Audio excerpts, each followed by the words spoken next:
ત્યારે જ India bulls housing ફિનાન્સે પોતાના રિઝલ્ટ્સ જાહેર કર્યા છે અને આપણે જોયું હતું કે ઓવરઓલ જેમના પરિણામ છે તો સારા આવતા જોવા મળ્યા છે. કંપનીનો નફો 20% વધતો જોવા મળ્યો છે, ત્યારે જેમની જે કુલ આવક છે લગભગ 34% વધતી દેખાણી છે.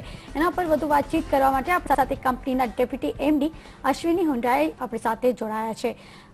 Ashwini, good afternoon. जिस तरह से हम देख रहे हैं आपके इस बार ओवरऑल जो टॉप लाइन है साथ ही बॉटम लाइन है, अच्छा वो ग्रोथ आता हुआ दिखा है. कहाँ से ग्रोथ आया है स्पेशली एनआईआई में? ओवरऑल काफी स्ट्रॉन्ग क्वार्टर रहा है. ग्रोथ हमारा रिटेल होम लोन्स और रिटेल लोन अगेंस्ट प्रॉपर्टी से ज्यादा आया है. कंपनी की टोटल एसेट्स 28% बढ़कर 54,000 करोड़ हो गई है और टॉप लाइन भी 25% बढ़कर 2,025 करोड़ का रेवेन्यू आया है इस क्वार्टर. तो ओवरऑल होम लोन और लोन अगेंस्ट प्रॉपर्टी मार्केट के स्ट्रांग रहते हुए ये ग्रोथ देखने को मिला है, जिससे प्रॉफिट कंपनी का 21% बढ़कर 511 करोड़ हो गया इस क्वार्टर के लिए. ओके, जिस तरह से आपने कहा होम लोन्स बढ़ते हुए दिखे हैं इस बार, कौन सी रेंज में आपको होम लोन्स की डिमांड आती हुई दिखी है? क्योंकि जिस तरह से हम रिपोर्ट्स देख रहे हैं ओवरऑल जो प्रीमियम सेगमेंट है रियल एस्टेट में वो थोड़े कम एक जो डिमांड है वहाँ पे थोड़ी कम होती हुई दिखी है. तो कौन सा सेगमेंट है? क्या एक नॉर्मल सेगमेंट जो मिड साइज सेगमेंट होता है वहाँ से लोन सारी डिमांड आती हुई दिखी है? इंडिया बुल्स हाउसिंग का average ticket size home loan का 24 लाख है, जो कि एक अफोर्डेबल हाउसिंग सेगमेंट को केटर करता है.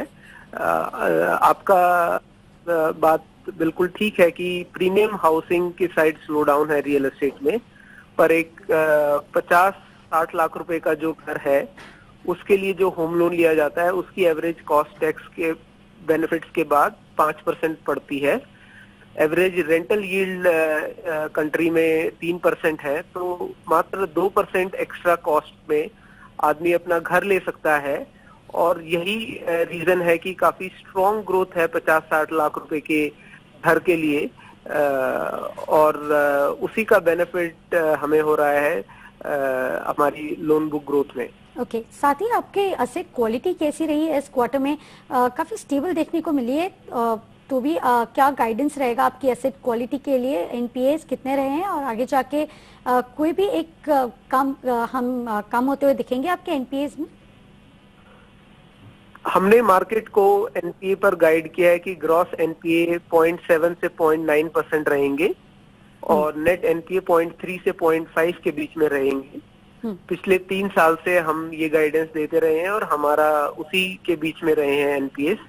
इस क्वार्टर के लिए ग्रॉस एनपीए 0.85% है और नेट एनपीए 0.36% है. एसेट क्वालिटी काफी स्टेबल है. दोनों ही होम लोन और लोन अगेंस्ट प्रॉपर्टी काफी स्टेबल चल रही हैं, तो मेरा मानना है कि ग्रॉस एनपीए और नेट एनपीए इसी रेंज में रहेंगे, वो बढ़ेंगे नहीं आगे जाकर. ओके, जिस तरह से हम देख रहे हैं तो आपकी जो मॉर्टगेजेस हैं वहाँ आप ज्यादा लोन देते हैं, तो वहाँ से कोई भी अकाउंट्स हैं जहाँ पे आपको कंसर्न बनते हुए दिख रहे हैं, स्पेशली जब हम एनपीएस की बात करें? रिटेल में एनपीएस में कोई नहीं आ रही है. बड़े लोन्स में 1-2 लोन हैं जिनमें हम मैनेज कर रहे हैं, उनको देख रहे हैं. कुछ प्रोजेक्ट होते हैं जिसमें कुछ परमिशंस बाद में बदल जाती हैं, तो ऑनगोइंग है, बट ऐसा कोई भी चिंताजनक विषय नहीं है लार्ज स्केल पर बैरिंग 1-2 अकाउंट के, जो हमें क्लोजली मॉनिटर करने पड़ रहे हैं. Okay sir, cost of funds की अगर हम बात करें तो आप मेनली बैंक से ही आप लेते हैं लोन्स. आपकी कॉस्ट ऑफ बोरोइंग जो है क्या कम होते हुए दिखी है इस बार? क्योंकि बैंक्स ने एक मामूली जो बेस रेट है वो थोड़ा कम करते हुए दिखे हैं हमें. कंपनी का अभी टारगेट है कि हम maximum funds NCD bond market से उठाएं, क्योंकि बैंक लोन्स एक्सपेंसिव हैं.